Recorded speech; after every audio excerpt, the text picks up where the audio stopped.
Another issue that gives me great pause is Judge Kavanagh's extreme view on guns.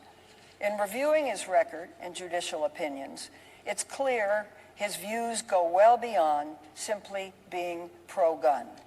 During a lecture at Notre Dame Law School, Judge Kavanagh himself said he'd be, quote, the first to acknowledge that most lower court judges have disagreed with his views on the Second Amendment.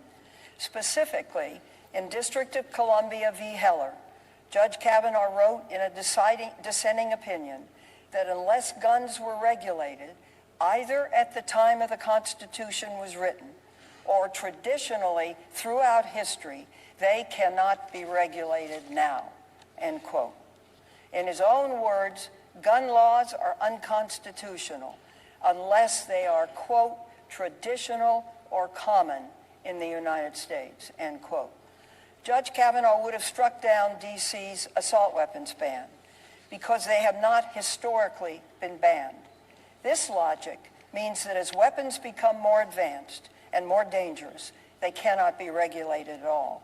When I asked Judge Kavanagh about his views that if a gun is in common use, it cannot be regulated, he replied this way, and I quote, "There are millions and millions and millions of semi-automatic rifles that are possessed, so that seemed to fit common use and not being a dangerous and unusual weapon," end quote. Think about that. Judge Kavanagh made up a new standard that had nothing to do with common use, but instead relied on whether a gun is widely possessed and owned as determinative as to whether it is subject to any regulation. The United States makes up 4% of the worldwide population, but we own 42% of the world's guns.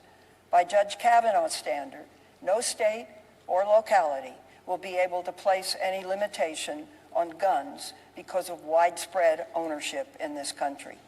I'm also concerned about